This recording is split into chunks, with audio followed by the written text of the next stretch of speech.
Thank you for joining us. I'm Lisa County. The characters in this episode truly care about our healthy hometowns. For a couple of them, they take that quite literally, the health of our bodies. The other two, though, are more focused on maintaining the health of our quality of life, and they're all doing it in their own special way. This is Connect TV.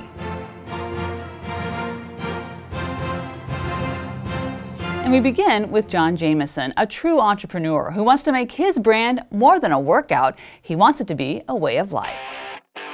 All right, well, here we are with John Jameson, owner of JP Fitness in downtown Mankato in the Grafe Building. And John, this is a very special location for you. Yes, you know, when I first thought about starting JP Fitness, this was the location that really, I think, attracted me to wanting to open my own place, because I knew that being in downtown Mankato would be a really big advantage for me. And I know you have a lot of experience in fitness. You worked in the cities at a gym for a while, but what made you decide to take the plunge and open your own gym in a market that already had several gyms? Yeah, you know, I was looking at the market here in Mankato, and being from the area, I knew that I could create a niche that wasn't here yet and be able to really express that passion that I have for this. And what is that niche? Can you explain that a little bit? We focus a lot on more of that personalized feel when they're working out in a gym. We set up exercise programs for people. We go through and understand any limitations or things that they really want to work on. It all kind of entails working on people's flexibility, their strength, endurance. So legs, core, arms, core, legs. You know, in a few short years, you've moved from your garage into this space. So what advice would you have for other entrepreneurs that are like you that are out there? Make sure that you're passionate about the field that you want to work in. If you don't have that, you're going to have long, grueling days, and it's not going to pay off because your heart's not going to be in it. Oh, it's 17. It's going up. There we go. 19. Look at that big jump. What's been the most rewarding thing about this so far? Of course, seeing the results. I mean, seeing people change and get a transformation from exercise is the biggest reward for all of us. Yep. And now, Chad Supranant, who you might know as president and CEO of ISG. Turns out, though, he's engineering a new project to help elevate southern Minnesota. Well, here I am with Chad Supranant of, normally I would say ISG, but not today. You're playing a different role as owner of the Mankato Moondogs. Yep. You're a civil engineer. How did that all come about? Well, my real job is ISG, CEO of ISG, and for over a decade we had been involved with trying to master plan this facility through different owners. And one day, ultimately, I was actually making a presentation to the prior owner, Mark Ogren.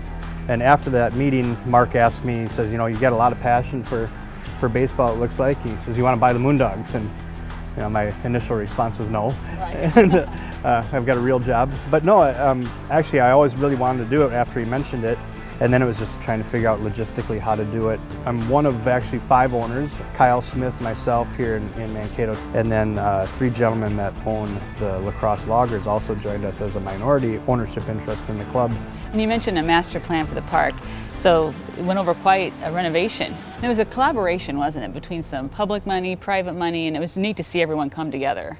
It's an old ballpark, and so the playing surface was a little bit rough, beat up, and so the city of Mankato knew that they had to do something, and because of that master planning effort with the prior owners, we were able to bring in other different types of amenities to the ballpark too. And so when it came time to tear up the whole field and change that surface, it was also the right time to do the other things that needed to be done, the dugouts, the concessions, and so forth, and really just gave it a whole new look, a whole new feel. And for the Northwoods League, it's a great ballpark. So Chad, I know you're very passionate about baseball, love being at the ball field. Why is that? What is it about the atmosphere here that excites you? Probably Stunt Monkey calling out for beers and stuff like that. No, I don't know. It's, you know, the Northwoods League is a college baseball league. So everybody maintains their college eligibility. We don't pay them anything. They stay with host families. But they all have professional aspirations. It's a wood bat league. It sounds the way baseball is supposed to sound. You know, you got concessions going, hot dogs, burgers on the grill, all that kind of stuff. And you know, you're sitting in the grandstand, you got shade, you got a little something for everybody. Are you excited for next season already? Can't wait. It's going to be awesome. And now a woman who truly understands a healthy community is an inclusive community, and she works every day to make sure we all understand that. Let's meet Tessa Donato. Well, here we are in the Small Business Development Center with Tessa Donato, owner of Lingua One.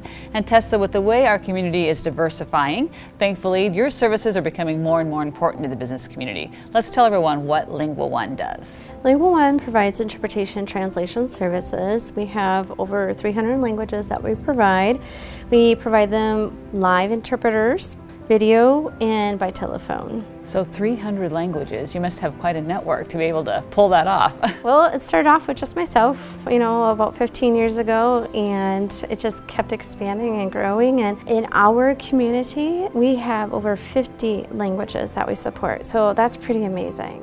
And you're very passionate about making sure that people know interpreting and translating is more than just inserting one word for another. There's a lot that goes into it. Correct. Typically, you need formal training in the language that you're interpreting in.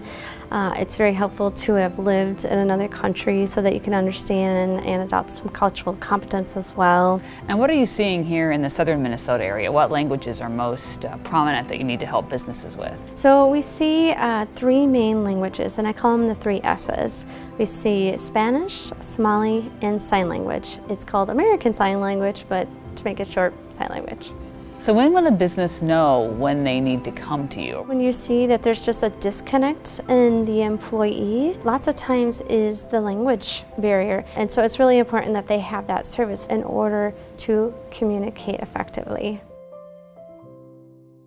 And now a word from our content sponsor for this episode, Eide Bailly.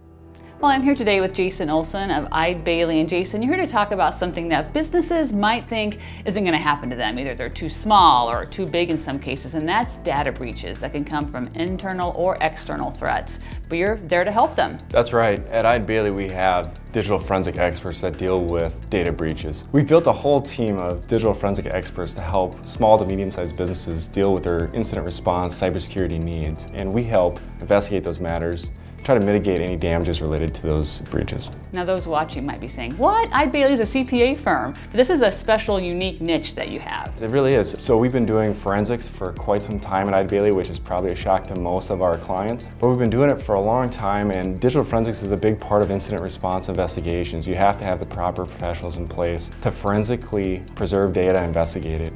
And so we built a team around just doing that. Now you talk about response, but also prevention is part of what you do. Absolutely. We want to be on the front end of incidents. To the extent that we can mitigate risks related to data breaches, we would love to come in and help do some risk assessments, identify where the vulnerabilities are, and try to put in stopgaps to mitigate their related risks. So Jason, why should someone pick Eide Bailly for this? We want to partner with our clients to manage their cybersecurity risks and defend their risks. As part of that process, we're going to help them manage their risks, educate their employees, and test their systems. We want to avoid our clients becoming the next big story in the headlines. Okay, and where can folks go for more information? They can come to our website at eidebailly.com/cybersecurity. And now for our feature story. Minnesota, of course, is home to world-class healthcare in the Mayo Clinic health system, and Mankato is right in the center of it all. We bring you now the story of a man who is leading the way in southern Minnesota, and he's doing it from right here, his hometown. Well, here we are at Mayo Clinic Health System in Mankato with Dr. James Hebel, the Regional Vice President. And let's begin with your story. Doctor, tell us how you got to where you are today. I am originally from Mankato, actually born in what used to be Emmanuel St. Joseph Hospital. My fun fact is that I was the New Year's baby for the city of Mankato many years ago. After graduating from medical school, I landed in Rochester, Minnesota, where I did a residency in anesthesiology and pain medicine. And from there, I worked in the Rochester practice for about 18 years. And when this opportunity became available in 2016, I thought it'd be a great fit for me. I had an opportunity to come back home to build Mayo Clinic care here locally within our region. Yeah, let's talk about how you do go out into the rural communities and where folks can find you. So my responsibilities are for the southwestern Minnesota region of the Mayo Clinic Health System, and so that includes 6 hospitals. In addition to those 6 hospitals, we also have 22 primary care clinics across southern and southwestern Minnesota. We kind of function in a spoke and hub model, with Mankato being our central hub. And not only have you grown in locations, but also in services provided. So let's talk about kind of how that's grown. Exactly, yeah. So our practice here has seen tremendous growth in terms of both medical as well as surgical specialties. Just a few of the key areas include our growing orthopedic and sports medicine practice. We recently added our 8th orthopedic surgeon to the practice. Other areas of growth include neurosurgery.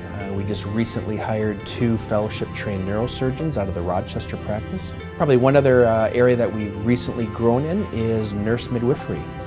So within our obstetrics practice, we now have not only obstetricians, but a complement of nurse midwives as well because of the demand of the community and the absence of those services previously. Dr. Hebel, what makes Mayo unique or special in the healthcare industry? The needs of the patient come first was initially stated by Dr. Will Mayo back in 1910. He was given a commencement address at Rush University Medical Center where he uttered the phrase, "The primary interest of the patient is the only interest to be considered, such that patients can take advantage of the advancement of science. A union of forces is necessary."